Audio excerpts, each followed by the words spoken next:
Hey, good morning and welcome to Hometown Heroes. This is your co-host Rick Irving, and I've got Mary Staffeld, and we are excited today because we're going to take a look back at 2023 and take a look forward at 2024. We've had a lot of stuff go on this last year, haven't we, Mary? It's been a busy year, no doubt about it. A very busy year for you. Yes, yeah. As, I'm as, I'm glad that college is done so I can get on with the rest of life. yeah, you had a big event last week, didn't you? I did. Well, not necessarily last week, but just this past Saturday.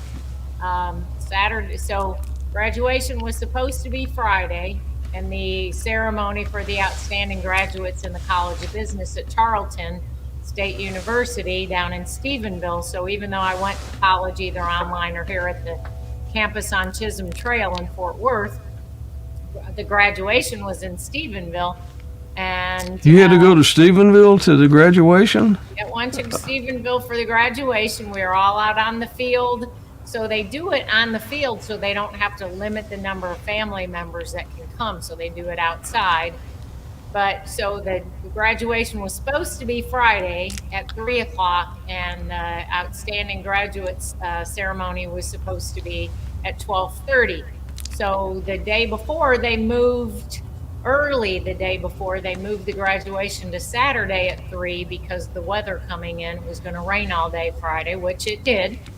But they left the ceremony for 12:30 Friday, and they changed that very late in the day on Thursday to then move it to Friday. And you got the announcements on Friday morning. And so, the whole thing was kind of in flux. So we left here about 10 o'clock Saturday morning. Of course, the family had to, they couldn't switch all their plans. So only my middle daughter was able to make it because everybody else on Saturday had things that was already scheduled. And so we went down, we had the outstanding graduate ceremony, and then we had the graduation at 3. And gosh, there must have been 1,000 people graduating. It was a huge, much larger than I would have expected for a December graduation. Stands were pretty well, it's a football field, stands, and they were pretty well full. And a lot of family out there to celebrate, and it was pretty cool. And one of the really neat things, I haven't walked a stage since 1978. I have 2 associates and a bachelor's before this, but when I retired, I wanted to burn up my GI Bill benefits and keep my brain active. And the college is right here, very conveniently located, and so I thought they're part of the Texas A&M University system, so that's where I went. And so I ended up with 2 more bachelor's degrees because when I was trying to decide, the 2 had so many overlapping classes, and I'm like, like if I take 6 or 8 more classes, I get 2 bachelor's degrees. Why not? That's a deal. Right? And you wouldn't think a December graduation would be as big as it was, but it was a pretty big one. But we got to the point where they have you come up on stage. And as you walk the stage and you get to the president, if you're a veteran, you have veteran cords. So in that picture, if you can see the red, white, and blue cord, that let the president of the university know that you were a veteran. And so if anybody's wondering why I don't have a purple sash on, it's because you only wear one, and because I was a member of a society, that's the one that I wore. But the red, white, and blue cord told the president that you were a veteran. And so every veteran, he shook your hand and he thanked you for your service. And after the national anthem played, as he was doing all of his introductions, he also had all the veterans stand and be recognized. And I thought that was really cool. That's pretty special. At a college graduation where most of the young people probably haven't been in the military, but today you have a lot of people, because of the way that the campuses and the online schools and everything work, you have a lot more people. So it was pretty cool. So when I got up there and he shook my hand and gave me the coin, when he thanked me, I said, well, thank you for remembering us, because who would have expected him to recognize the veterans before the ceremony even started. So I was pretty impressed by that. So it's a great college to go to. And then he told me, well, and he said, my son is serving in the Army. So he also had a connection there with the military. So it was pretty cool to do. And so we got that all done, and I can stop doing all this extra work and focus on some other things. So. Yeah, you'll find some other stuff to do for sure. Well, congratulations. And, we've talked about, the GI Bill and then the Hazelwood Act. Right. And you were able to really utilize both of those to get the degrees that you've received. So. Yep. I could keep going to school now. So the benefit of the post 9/11 GI Bill is that it pays all of the costs of your school as long as you're not going. I mean, if you're going to a really high priced school, it's not going to pay all of it, but that's where the yellow ribbon program comes into play if you're qualified for that. But if you go to your pretty much, basic run of the mill school, any of the Texas public universities fit into the cost structure for that. Then you're going to get paid upwards of, if you're going to school full time with at least one class physically in a classroom every semester, you're going to get upwards of $2,000 or so, depending on the zip code of the college, to go to school. So it's going to pay for your school and pay you a living stipend.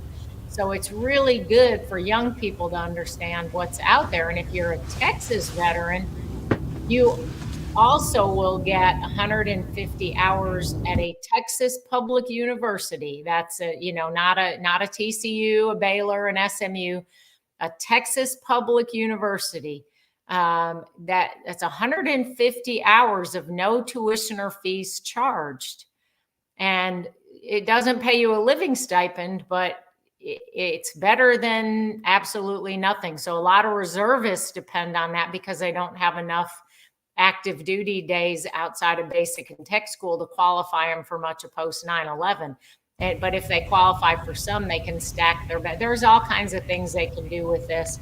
And, you can be passed on to your dependent children. So your Hazelwood can also get passed on to dependent children. And so that's, the younger, under 26-year-old dependent children. So it's pretty cool. There's a lot of benefits, and Texas really does it right. Yeah, we had Mallory Morris on as one of our guests, and she's with the Texas Veterans Land Board, and they do have, that, and then, the state, they have a lot of different programs for our veterans and for our military. So. Mm-hmm.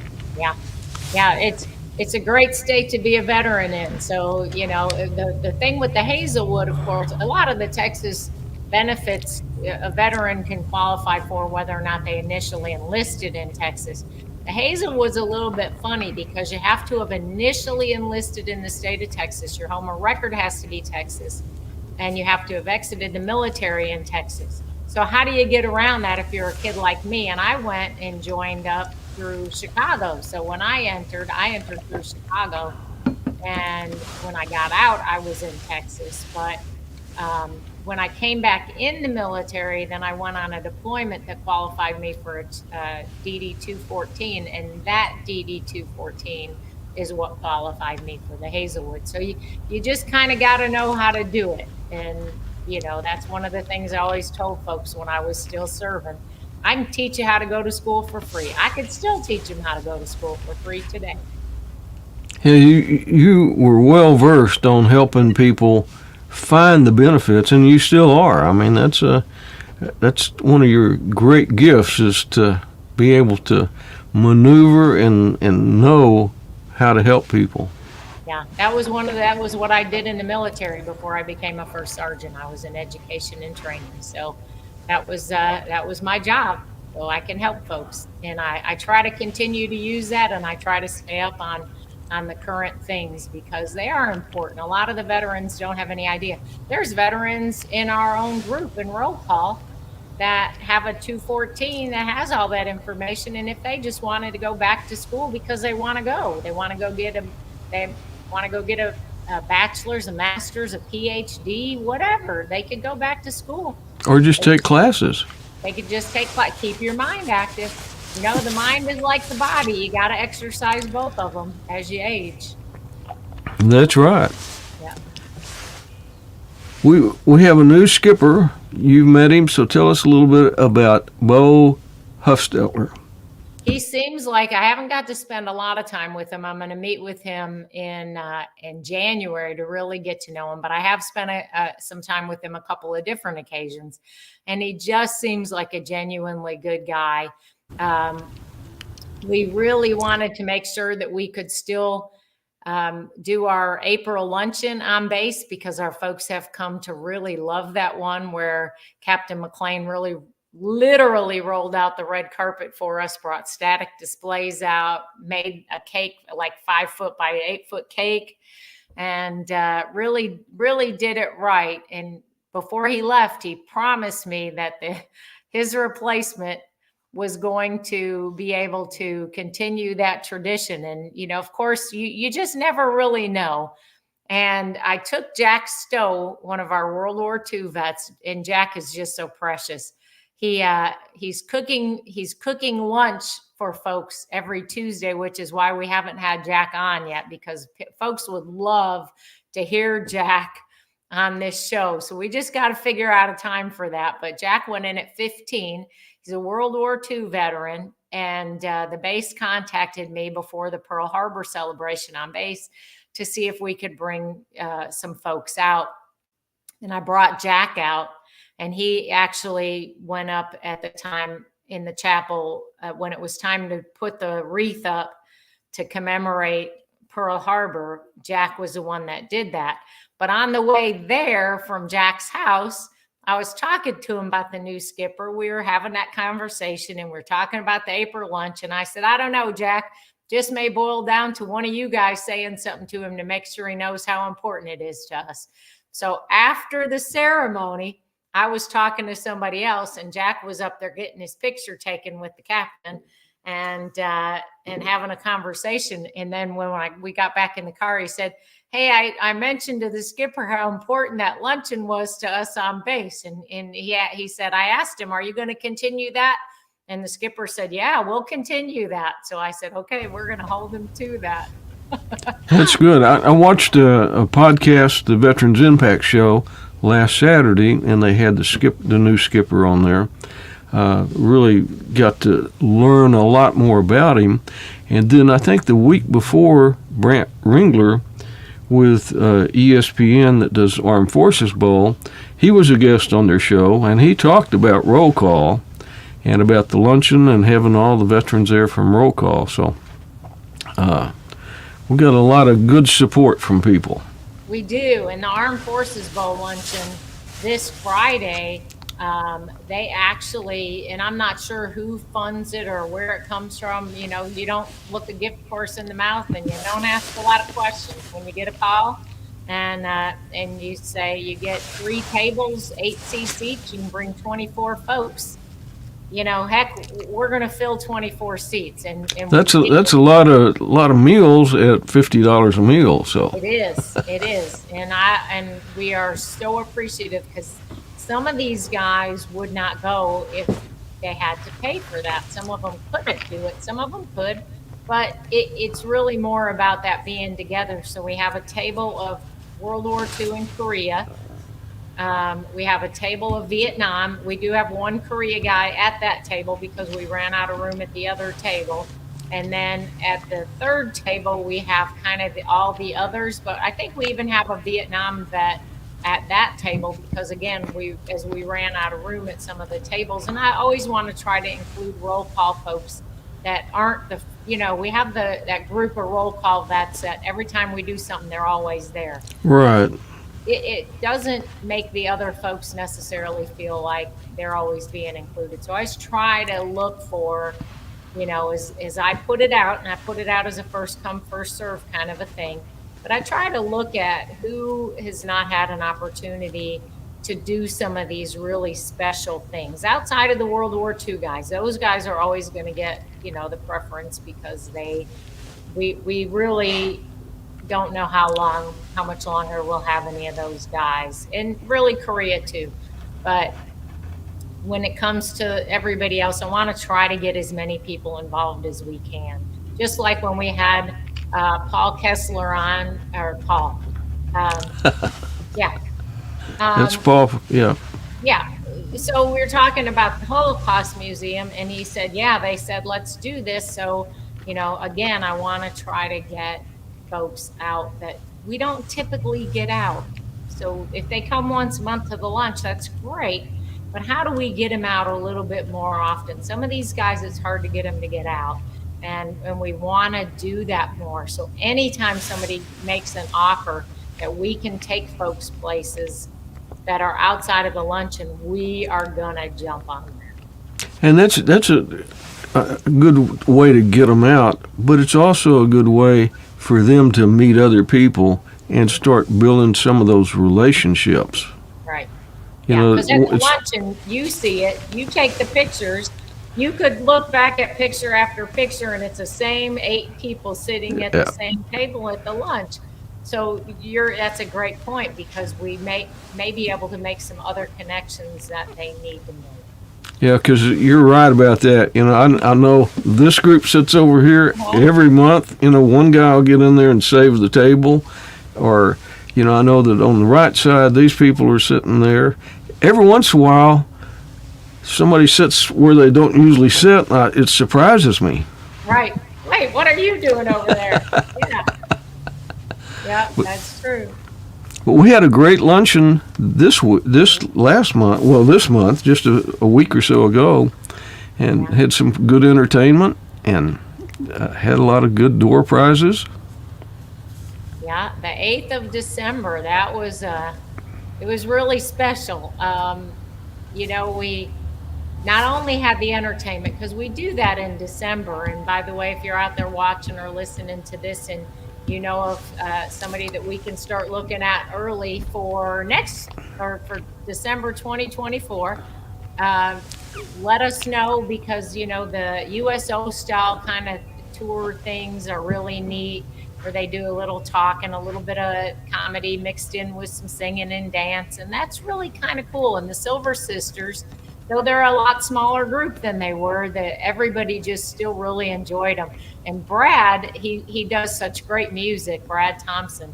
And I'll tell you, when the Silver Sisters got up on stage with him and they were all singing together, everybody loved that. Oh, that was good, wasn't it? That was. But the highlight to me was seeing Paul Schwartz's face. So for those of you that haven't been to a luncheon and don't necessarily know how these things happen and how you fund things, for years and years, Paul Schwartz, um, Vietnam veteran, just an amazing, amazing man. He has been out fundraising for roll call for a long time. He used to take Don Graves around to speak and sing, and he would arrange the events, and he would kind of say, this is what we ask for in a donation to roll call in order to bring Don out. And he would take and get that money to us so that we could fund the lunches. So in the early years of roll call, um, if it weren't for Paul, there would be no way that we could have paid for the lunches. Just absolutely wouldn't have happened. Today, we're a little bit more blessed. We don't have to depend on that. I still take Don to speak and sing, because Paul called me once and said, hey, I need somebody else to do this. I would really rather not drive and have Don in the car and be concerned about something happening with Paul's health. He's getting up there a little bit too in years, but it doesn't matter. He's still out there fundraising. He's just not taking Don out. So a very good friend of his, Mike Reppert, who just loves Paul to death. And Paul had been telling him and telling him and telling him about roll call. And so finally in October, he came with Paul, and he was just overwhelmed with what he saw. So he called me and he said, hey, I love Paul, and I want to do something special to honor Paul. And he came up with this idea of having the members write letters or cards or whatever to thank Paul and put it in a box that he had made for Paul. And this was all going to be a big surprise. And then he said, and how about, he said, I think, Paul thinks he's probably raised over the years, and we're talking about before I came in 17. So at least 16, if not 15, Paul's been doing this. So over those years, Paul thinks he's probably raised about $52,000. And I said, well, I think Paul's raised considerably more than that. I think he's being very conservative. I would say it's got to be at least 70, if not more, over all of those years. And he said, okay, well, let's go with 70. He said, so I want to personally write a check up to $35,000. So I will write a check dollar for dollar for every dollar you can bring in between December 8th and December 31st. And I almost had no idea what to even say because that is beyond generous. I mean, that is huge. And the timing with the year-end donations that people are trying to figure out, I want to make a contribution, take it off my taxes. What do I want to write that check to? So we kicked it off, and our fundraising guy, Jeff Hinchin, created this card like I think I've mentioned to him what we wanted to do, and he came up with this, and it might have taken him 15 minutes. I was surprised how fast he came up with this graphic that we're using, and it's just been incredible. And so Paul gets to the luncheon. He has no idea that his wife and his daughters are coming because we've kept all of this a secret. So as Paul is in the building and, we're trying to distract him so we can get his wife and his daughters in, and they're in the building for a little while before he finally notices them. So I'm standing in the back of the church. Paul looks up, he sees his daughter, and he just gets this look on his face, and he goes, hey, there's my daughter. She's never been, wait, there's my other daughter. Wait, there's my wife. They've never been here before. And he said, I gotta go see them. And I mean, that was so special for him. And when he got up on stage and we presented him with the box, still didn't know about this part. We presented him with that box, and Mike talked about Paul. I've never seen Paul speechless. It was just phenomenal to watch his face and to see it. And then he talked about sharing that with his daughters and his wife and how special that was. And then we rolled out this part of it, and he was just even more blown away. And then he called me a few days ago, and he said, hey, I'm out, and he's running around Arlington and Grand Prairie talking to businesses, raising money, making sure with Mike that it can be used for the match. So he's still out there raising money to get the matching donations. So I looked it up this morning, and this morning we're just over 22,000 to our 35,000 goal. That is incredible. That is absolutely phenomenal. And a lot of $25 and $50 donations, $100 donations. A $10 donation is 20. That's 2 veterans fed. So, if you're out there listening, watching, and you can, or somebody who can, Paul went to a business that Jeff Owings with Owings Auto, who is a great supporter and sponsor of Roll Call. He mentioned another company, Sophisticated Sound, to Paul and said, you need to go down there and visit them. He went down, visited them, showed him some pictures. Sophisticated Sound wrote a check. And that's just, sometimes it's just finding that business or that individual that you might be talking to that says, hey, I'm looking for somewhere to contribute to and be able to take off my year-end taxes. Who do you know? Hey, hello, we're here. It's a great thing, but man, it was priceless to me at that lunch to just see Paul's face and for him to know how special he is and how important he is. And we could not have continued the lunches without Paul. And it's people like Paul, just kind of one of those guys that's just kind of in the background, but does incredible work for raising money, for helping people. And there's a lot of people, and Mary, you and I see a lot of them that are so quiet and unassuming, but they're some of the people that work the hardest, that make the contributions, or bring people together that make a difference in so many lives. And Paul's one of those special guys, and it's just, it's so good to be able to honor him and to make people aware of all the work he's done. Absolutely. Because you mentioned, feeding 500 people every month is not an inexpensive endeavor. It's very expensive to do.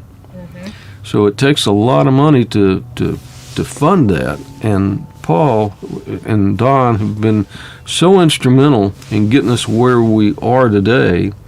And there's so many of those connections and contacts they made in the early years that continue to bless Roll Call with contributions. So you can go to roll-call.org, and there's a place there to donate, and those donations will be matched up until the 31st of December. Or you can scan that QR code right there. You can do that too, and that'll take you right to it. So, but that was great that we could honor him and recognize him, and especially be able to raise some funds like that. So that was a good job of keeping a secret. Yeah, it was definitely tough, especially hiding his wife and his daughters as long as we possibly could was priceless. Yeah. Well, we kind of are going to look back a little bit. It's been a year and a half, just about, since we were at Larry O'Neill's that day talking to him about Hometown Heroes. And then we waited about 2 weeks and started the Hometown Heroes podcast, and went a little over a year having them at Larry O'Neill's Fort Worth Memories Museum. And then we switched over to do this remote kind of broadcast. It's a little different. It's not quite as personal as having somebody right there at the table with you, but it's working pretty well for us. And we really want to give a shout out to Larry for him helping us get started. He had his bike drive this past Saturday. Gave away almost 700 bikes and hundreds of toys. So there's a lot of happy children, and that's a great event, and it takes a lot of people, a lot of teamwork, and a lot of leadership by Larry. So Larry is just really one of those community guys that's out there making a difference all the time in a lot of lives, and we just appreciate you, Larry, and appreciate you helping us get the Hometown Heroes podcast up and going, and to the point we are now. We've had so many incredible people along the way. Just people that we've had people that have suffered some of the worst things that could happen to a human being, and they were able, through a lot of help and a lot of internal fortitude, to come out from the injuries, come out from, I have to think of Zachary, the burn survivor, the young man, and all the things that he had to go through, all the pain, all the operations, all the time in the hospital, what he went through, what his parents had to go through. And then we've had, paraplegics, amputees, just incredible people that have suffered those injuries. And then we've had all the people that have the injuries like the post-traumatic stress, and then the people and the organizations that work with them to help them. There's just, we've been blessed Mary and I are blessed to be around so many great people, and to know them and love them and hear their stories and be able to share those stories. But Tim Clun, he was one of our first guests this past year, and he's a mover and a shaker. I tell you what. Yes, he is. He's everywhere. Yes. He knows everybody. I don't know how he gets all these famous people, and they all know TK, Yeah, that's it. Yep, and him and his celebrity softball tournament every year. Every year. Yep. And then we had Travis Simons from the Halo for Freedom Warrior Foundation. Another great organization that helps our veterans. And then Jason Malowinski from Servitude. Oh, yes. We've been, able to do some things with that organization to help our veterans. And then, because they do a lot of work on homes, and I think that we've been able to partner with them or use some of their resources to help some of our veterans. Yeah, they do that. They do a blitz a couple of times a year where they get the folks that they want to really do some. They'll do like a whole weekend of as many volunteers as they can, and they just do whatever they need to do to veterans' homes, inside, outside. It's incredible what those folks do. So much energy, I tell you what. They've got a lot of energy and really have a great organization. And we had Phil and Mary Alvarado from the Peace Officers Angel Foundation on. And what they do, they kind of fill in the gap for the little police departments, for the small towns that don't have all the resources like Fort Worth or Dallas or Arlington have whenever one of their officers gets hurt or injured on the job. So that Peace Officers Angel Foundation is just a great organization. And then another guest we had was Steve Gross, our own Steve Gross. He's a roll call member. He's also on the board of directors. He's an Air Force veteran, and he was in the Army, then the Air Force. He's an Air Force veteran, but he had an incredible job as the assistant sheriff for L.A. County. Yep. Had about 8,000 people under him, and I think, compared to Dallas-Fort Worth, those two sheriff's departments have about half the number that Steve had just being the assistant sheriff. Right. So. Yeah, he's a pretty amazing guy. He's got some great organization and great people skills. Yeah, he does. I lean on him a lot of times when I have something tough I need to decide or think about as the president of roll call. I lean on him a lot. I've tried to convince him that maybe he should be the president one day. He keeps saying that he doesn't want that responsibility. But he is an incredibly talented man. Incredible. Has some good stories that we didn't hear on the podcast. Some of those around the campfire stories I've heard, Right. And he's got some good stories. Major Misty Caddo, she was on there telling us a lot about the reserves, and let's see. Well, the Guard and being down at the border. Oh yeah, she's in Tang, the Texas Air National Guard. She retired from the Guard, and she some of the things she dealt with down there on the border, and she had some incredible ideas too about how to fix it. If anybody would actually listen to what she had to say, that's the challenge, is getting the people in the positions of power to hear what the folks that are actually living it have to say. Yeah. Because people don't realize that the Texas Army Guard and the Texas Air National Guard have a lot of people down there. I think the Tang, Texas Air National Guard, they have about 300 people down there all the time. Right. But the Texas Army National Guard, they've got about 3,000 down there all the time. So Yeah, and when those folks, and that's a different status too, right? So Rick, as you're getting to learn more and more about the Guard in your honorary commander position, you're getting to see kind of the struggles they have because they're on different title orders. So it depends on what the title of that order is. And if they happen to be a federal employee, they are actually losing days from their federal job, and they're not covered under the same benefits in terms of how it affects their retirement and their GI Bill. And there's so many things that folks don't realize are different when you're in the Guard than in reserve or active duty if you are on a state funded order versus a federally funded order. So there's so many things that go into that. And that was a lot of what Misty talked about too. But like I said, a lot of what, as your time as an honorary commander, you're probably going to really learn some things about that.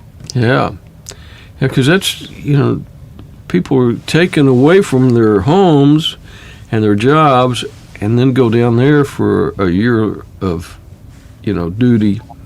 That's a big adjustment for a lot of people. Yeah, and did you see this morning on the news, they were dealing with, I think, an influx this morning of about 4,500 with 20 Border Patrol to process all of them. So the Guard has to be there to help. There's no way those 20 folks can do that job alone. Not efficiently. No. So that's just crazy down there. Yeah, another guest we had was Sasher Dawson from Hope Farm, and we were able to probably one of the most memorable things that I'm going to carry with me the rest of my life was having Dr. Richardson, the Tuskegee Airman, and his wife go to Hope Farm and spend time with those young men at Hope Farm. I mean, that was an incredible day, just to see the interaction with this Tuskegee Airman and these young men that are part of Hope Farm. Yeah, and Hope Farm just itself and what Sasher's doing, oh my goodness, that place, it's just amazing. And what they do, they combine two incredible things, and you just, you got fireworks. Yeah, but Hope Farm, they take these young at-risk boys, and they put them in a program. And if they can get them by the time they're in about the 5th or 6th grade, they have a 100% high school graduation rate if they get them. Plus, they take them out of their element in the neighborhoods and really save their lives in some cases. So, Such a great organization. Yeah, and when he said that the bus picks them up at the school to make sure that they never have to even deal with the influences waiting outside the gate. So they go straight from the school to the bus to Hope Farm, and then they go home. And that way you keep them kind of away from those influences. I thought that was incredible. And then the fact that they have to have a plan for when they graduate, and the expectation is, and they are at 100% graduation rate, is that when they graduate, they either go to tech school, to a trade school, or they go to college, or they go in the military, and that's a part of it. And we'll have to follow back up and see how they're coming on installing their own trade school right there on their property. Yeah, we need to go make another visit soon. Yeah, because that just, to me, if we want to solve the problems, we have to have some solutions. We can't just keep talking about problems without a solution. So, they have found solutions at Hope Farm, and they're doing a great job. Amazing. Very amazing. Another guest we had was Rex King, and then last year we had Donna Snow King. They're an incredible team.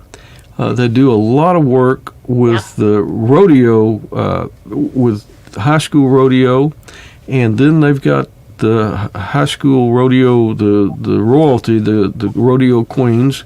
Do a lot of work there. And Donna's right now, she's got a new book going. It's called Snow with Love. And she's doing Snow Much Love. So she's doing a lot of book signings, and her books are getting sold out. So that's a good problem to have. That is. And you know, something else that Rex told me in the last few weeks is that, and this is something that I need to see if we have any members that are interested in, because we'd certainly love to get them hooked up with this, but he's able to teach folks how to, I think he told me in just a weekend, how they can get their ham operator license. Yeah, he's a real big ham guy. Yeah, so, you know, if we don't want to think about the day that might come that might be our only way to communicate, but you just never know in today's times what's going to happen next. That's right. It might be something worth getting to know how to do. So if you're out there and you're interested in that, let us know at info@roll-call.org, and I'm going to put that out to the membership to see who is interested. So if we've got a group that he could do that with, then, you know, we should get that rolling too. Let folks know that there are ways to communicate. And like he said, especially that they're finding that the folks with PTSD are really finding that they're able to connect with other folks that can help them. So it's not, and I can't remember, he gave me a percentage, but the percentage of folks that were about to commit suicide, veterans, that then were able to be saved, that was pretty impressive. So we've got, you know, there's just so many ways to help folks and so many different tools out there. So please, if you're interested in that, let us know. Another guest we had that was really did some incredible stuff is Jeremy Locke. You know, we had him on, and then he took Don to Ireland for Don Graves' 98th birthday. So Jeremy's just an incredible individual, and has a podcast too. And I think it's kind of stalled out right now, but he should get it going back again. Where he interviews it's called Last Letters. So. Jeremy's a great guy, Air Force veteran too. Yeah, he is. He was Air Force Photojournalist of the Year, I think, at least once. And I actually wrote my letter, and I did my taping with him. And I think he kind of stalled out a little bit in there. He moved. He had a lot of other stuff going on. So I don't think he ever got around to editing and getting that one out there. So I don't think mine's out there yet. And I hope he gives me a heads up before it goes out there so that I'm prepared. Kind of brace yourself. Yeah, because I shared some stuff on there that, you know, a lot of people haven't heard. But it's pretty emotional when you write that letter. Who would you write it to, and what would you say to them? That is really an emotional thing to even think about, and then to actually do, and then to go talk about. It really is something. It makes you really think about, have you done and said all the things that you should do and say before it's too late? And, you know, it's funny because I was talking to somebody just this last couple of days. In fact, one of my professors at the ceremony, and he was telling me about his father and his family's military history, and telling me about how he can't get his dad's stories, but while his mom is still alive, he wants to capture as many of those as he can. So we started talking about that. And I told him, you know, we have a roll call member who wrote a book basically to share his stories with his family and friends.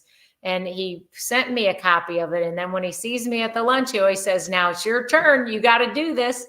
And he's right. You know, I always say every veteran has a story and every story matters. Well, everybody has a story and every story matters. So there are some things in our lives that maybe we're not too comfortable sharing with everybody, but I look back and, I lost my mom in 1970. She died in a car accident. So that was a very sudden, unexpected thing. And I was 10 years old. And then, I lost my dad in 2021. And, there are things that we still never talked about. So while my aunt is still here, I need to make a point of trying to get some answers to some questions, because I've lost so many folks as we've gotten older. We're losing a lot of those folks older than us that have those stories to share. And there's so many things I want to know. So I don't necessarily want my kids to have to feel that same way. So I need to get, that's one of my projects for this coming year, is to write some of that stuff down so that they have it. And those stories are important. We have people like Chuck Hodge, that's an oral historian. Last week we had our guest was Kelly Krager, who's the oral historian for Vietnam Center at Texas Tech. And both of those gentlemen go out and harvest those stories and make them available for the families. And one day, I think that Chuck's stories are really for the families, but they'll be in the archives at some of these centers, so maybe other people can listen in to them and learn more about them. So stories are important. Very important, very important. And the work that folks like Kelly and Chuck do is incredible, because it's a labor of love. It doesn't cost the veteran a penny, and it's so important. It's just so important. We can't really, don't have time to go through every guest that we have had, but our youngest guest was Liberty Phillips. Right. And I've reached out to her to maybe join in with us. She was at a breakfast, so I don't know if she'll be able to join in. But our oldest guest was Bill McIntyre, and Bill, is he 104 now? Or 103. He'll be 103 in July. Okay. Our oldest female veteran is about to be 103. That's Tippy Foster on the 23rd. The 23rd of December. 23rd, and she hasn't been to a luncheon since COVID. But they are doing a virtual birthday party for her that I've been invited to. So by all means, I want that'll be good. Tippy is so special. She wasn't a nurse or any of that stuff. She did some real men job kind of stuff. So she is a pretty neat lady, and I really wish that she could be there and we could celebrate with her in person. But since we can't, we're going to celebrate virtually with her. But yeah, Bill McIntyre and Bill Kelly, both 103. Next year they'll be 103. And we lost Ernie LaCroix. He was 104, had just gotten to that milestone and passed away not long after his 104th birthday. But a few months, yeah. Mm-hmm. Yeah, and I've got his memoirs that I cherish. So, and those stories that I remember that he told me. So. Yeah. We lost some really precious veterans. We did. Yeah. It was a hard year. We lost quite a few of them just in a short period of time. Carmen Giese was one of those that was always at roll call until COVID, and then after COVID, we've only seen him once or twice. So, right. But he had, a guy like that, been in all the battles he was in, and came back and was a postal carrier and settled in Fort Worth. So, just incredible people that we've had had an honor to be part of their lives. So, yeah. So we've got the Armed Forces Bowl this Saturday. The luncheon, I think you can still get some tickets to the luncheon. That's on Friday. You can go to the Armed Forces Bowl website and check that out. And the luncheon's pretty cool because they have both teams there. Both coaches get up and talk. We're going to have Flo, the Medal of Honor recipient, is going to be a speaker. he's got an incredible story, and he's such a great speaker. But he'll be there at the Armed Forces Bowl luncheon, and you still have time to get tickets. Veterans can get 4 tickets for free. There's like a $12 charge, I think, to do the ticket processing. Parking's about $20. Air Force is going to play Madison. Woohoo, go Air Force! James Madison University. I never had heard of them. I haven't either. But Air Force is having a pretty good year this year. They are. They certainly are. And they won last year at the Coal Bowl. So that ought to be good. Yeah. I hadn't heard for certain yet, but I know that the all veterans skydiving team is going to come into the field, and the 136th Airlift Wing of the Texas Air National Guard is going to take them. And hopefully I'll be on that flight. That'd be really cool. I think that'd be kind of special. The only thing they won't let me do, is tether up and hang my feet over the end of the back door of that C-130. But I think I might have pictures, wouldn't it? It would be a good picture, especially my big old fat butt sitting out there with my feet hanging off the end. But that's going to be. Veterans Village will be open at what? Veterans Village, I think, opens at 10. Yeah, I think at 11. Veterans Village is open from 11 to 2. The gates to the stadium open at 12:30. It's a 2:30 kickoff, give or take a few minutes, depending on the game before. Freedom Mobility Foundation, General Pottinger, the foundation that he founded, we're going to give 2 solo riders to Chris, who we had on a few weeks ago, and then there's a fellow from Lockheed. He's a West Point graduate, double amputee, and these solo riders are golf carts that they can get the people right in the right position as if they were standing. So we have that. I know that the Air Power Foundation will probably have some presentations, and then the Purple Heart, they always recognize 100, 200 Purple Heart recipients there. Usually they win a truck or something. They always have some nice things for the Purple Heart people.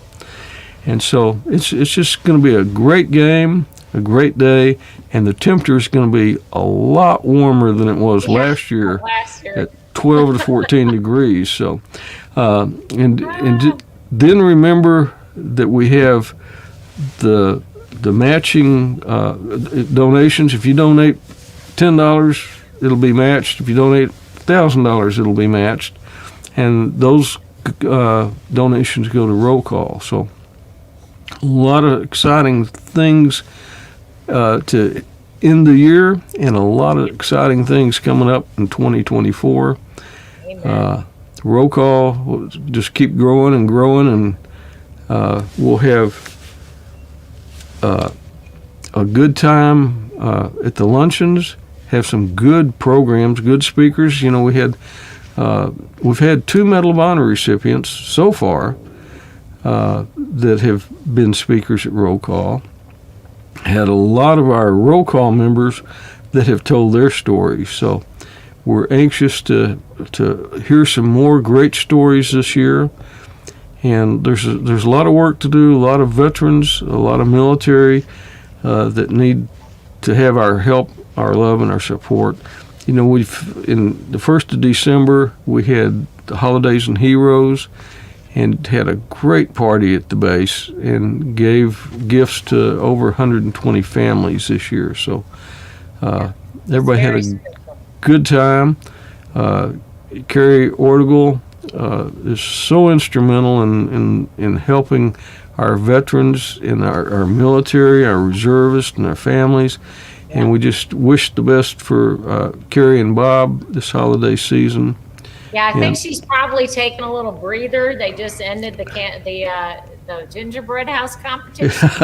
So maybe she gets a little bit of a breather before she's going to crank back up again. Like something. Yeah.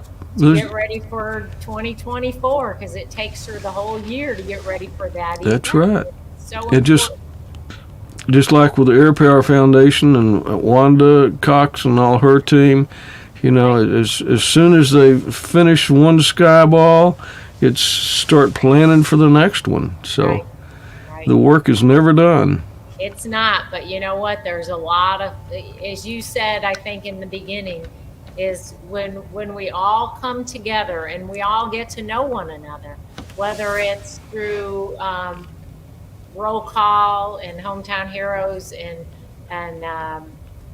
Sons of the Flag or Air Power Foundation, Holidays and Heroes, all of the different groups that we have been able to work with and to showcase, those folks really help us make a difference, because we can call each other and, I might not have something that can help somebody, but maybe Carrie does, or maybe Wanda does, or maybe,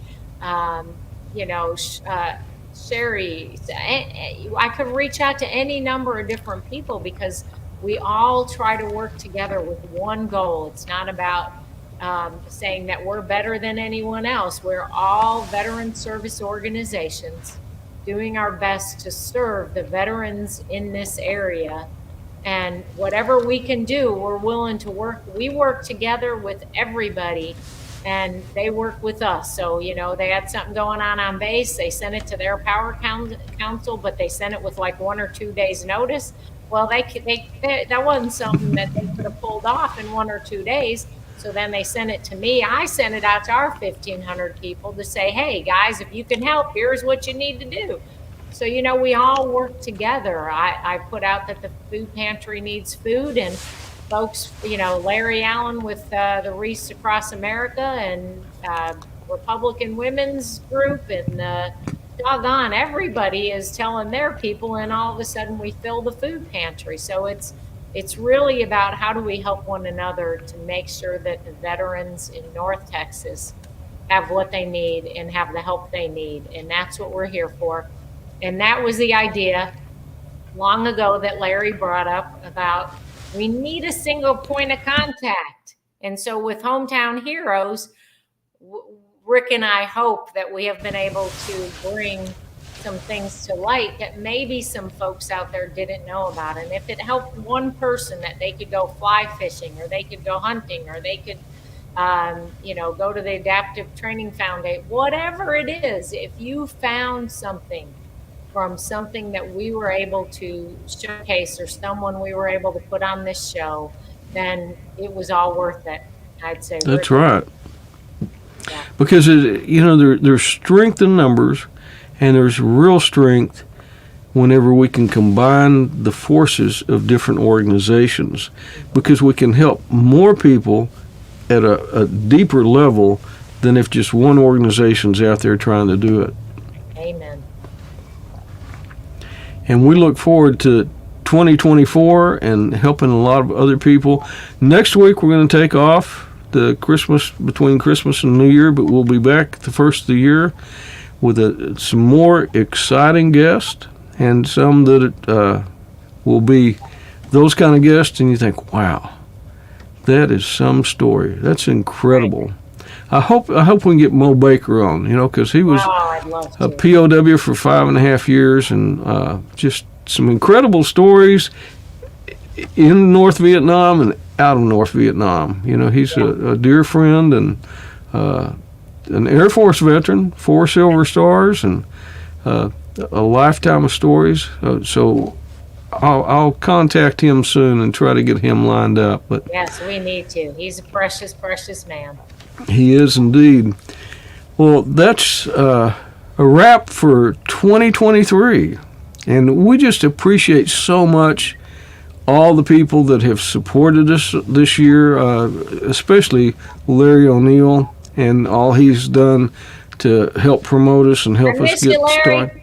We do indeed. We need to go down there and have a reunion sometime. Yes, we do. I want to see the crazy hair hat. But thank you so much for following us and supporting us, and we just wish the very best a very Merry Christmas and a happy and prosperous New Year. And Mary, we'll see you next, hopefully at the Armed Forces Bowl. Yeah, I'll be at the luncheon Friday. Okay. I'll see you Friday. So I'll see you Yeah. Friday. Thank you so much. And this is Hometown Heroes for 2023.